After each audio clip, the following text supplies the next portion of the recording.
Bismillahirrahmanirrahim. Assalamualaikum warahmatullahi wabarakatuh. Alhamdulillah, kembali lagi berjumpa dengan saya Toha Zakaria. Kali ini saya akan membacakan sebuah artikel terbaru dari Pak Adi Gunawan. Baru hari kemarin, tadi malam, membaca bercerita. Adi W. Gunawan, judulnya Merawat Taman Kehidupan. Beberapa waktu lalu saya jumpa seorang klien berusia sekitar 50-an tahun dan mengatakan bahwa seumur hidup ia belum bisa merasa bahagia. Wah, seumur hidup belum bisa merasa bahagia. Sebenarnya belum tentu. Menurut saya loh ya, masa kecil pasti pernah bahagia toh, tapi mungkin nggak sadar. Jadi itu kalimat apa ya? Kalimat yang tidak benar juga, tapi karena selama ini bisa jadi dia tuh tidak pernah bahagia, akhirnya menganggap seluruh hidupnya tuh nggak pernah merasa bahagia gitu. Saya lanjutkan. Mengatakan bahwa seumur hidup ia belum bisa merasa bahagia. Ia ingin tahu apa yang salah dengan dirinya. Padahal klien tersebut bekerja keras, memiliki karir yang bagus, dan telah berkeluarga. Seringkali saat mengalami masalah, kita langsung memutuskan oh ada yang salah dengan diri kita. Bisa jadi sebenarnya tidak ada yang salah. Yang benar adalah kita tidak memahami bahwa di semesta alam ini ada hukum-hukum yang mengatur kehidupan. Ada yang diajarkan di sekolah seperti hukum fisika, dan ada yang tidak diajarkan secara formal, yaitu hukum mental. Disadari atau tidak, bila kita menjalankan hidup mengikuti atau sejalan dengan hukum-hukum ini, tentu hidup menjadi mudah dan bernas. Bila sebaliknya, tentu hidup menjadi keras dan sulit jika tidak sejalan dengan hukum-hukum alam tadi. Akan sulit hidupnya. Dan tidak ada yang salah dengan hal ini. Semua bekerja mengikuti hukum sebab akibat. Kalau bahasa saya, semua sudah ditentukan bahkan sebelum kehidupan diciptakan, gitu kan. Untuk lebih memudahkan pemahaman pada klien, saya biasanya menggunakan metafora taman kehidupan, sebuah taman kehidupan. Ini adalah sebuah taman milik kita masing-masing dengan tanah yang sangat subur.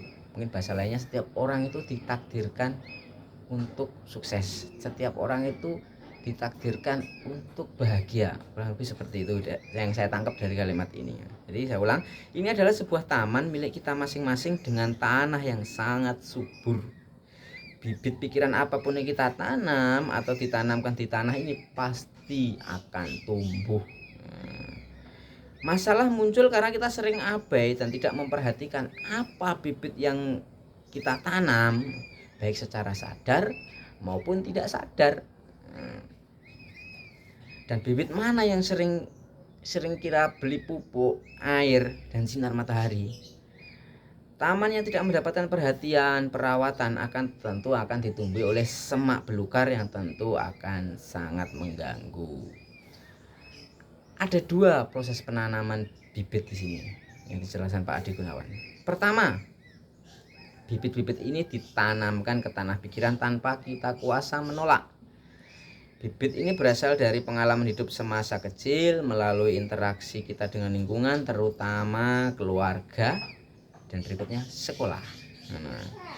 Apa yang dikatakan pada kita, apa yang kita baca, dengar, dan alami saat kecil, saat anak-anak, akan meninggalkan jejak dan kesan yang sangat kuat dan menjadi bibit yang pasti tumbuh dengan segala akibatnya dalam kurung buah ya, di masa depan.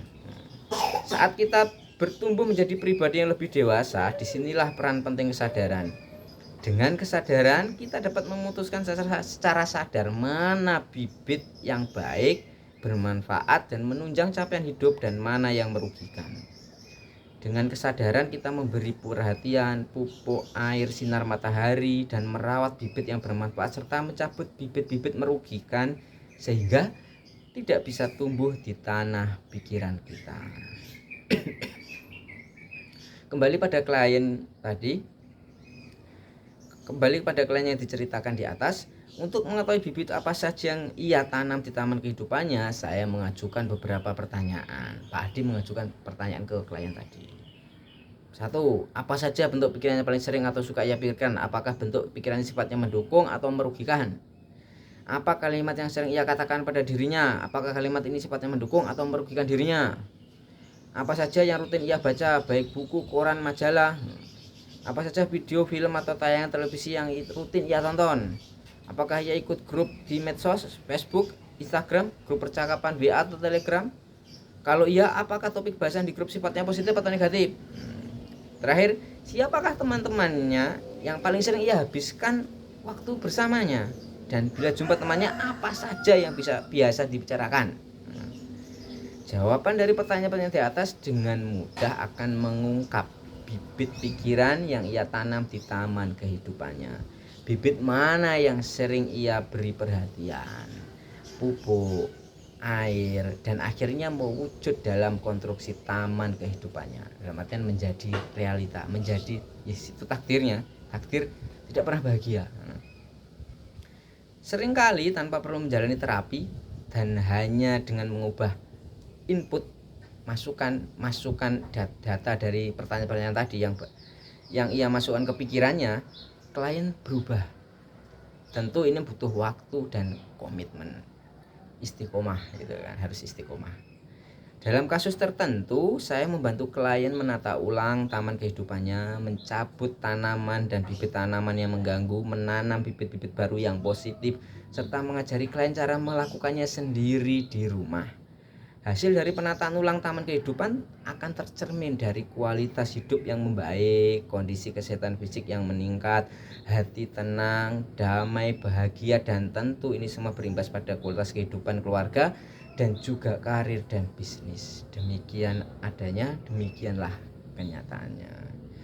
Selesai. Wah, dari pemaparan ini tentu sudah bisa diketahui, khususnya terhadap pertanyaan-pertanyaan tadi loh, pertanyaan-pertanyaan 1, 2, 3, 4, 5, 6 pertanyaan tadi. Apa pikiran sering ia pikirkan? Misalkan memikirkan kesedihan, memikirkan masalah, memikirkan kebencian, misalkan seperti itu. Apa kalimatnya sering ia katakan pada dirinya sendiri? Self talk artinya berbicara pada diri sendiri. Wah, aku ini orang yang sial ya. Wah, aku ini kok gak beruntung ya. Wah, kok bisnis kok nggak menghasilkan ya. Wah, pasanganku kok kurang kurang cantik, kurang tampan, misalkan seperti itu bisa jadi itu kalimat-kalimat yang terulang-ulang setiap hari yang akhirnya masuk ke bawah sadar ketika itu berulang kali. Apa yang rutin ia baca berita kriminal, baca berita pembunuhan, berita kesedihan, atau sebaliknya video-video apa yang ia tonton gitu kan.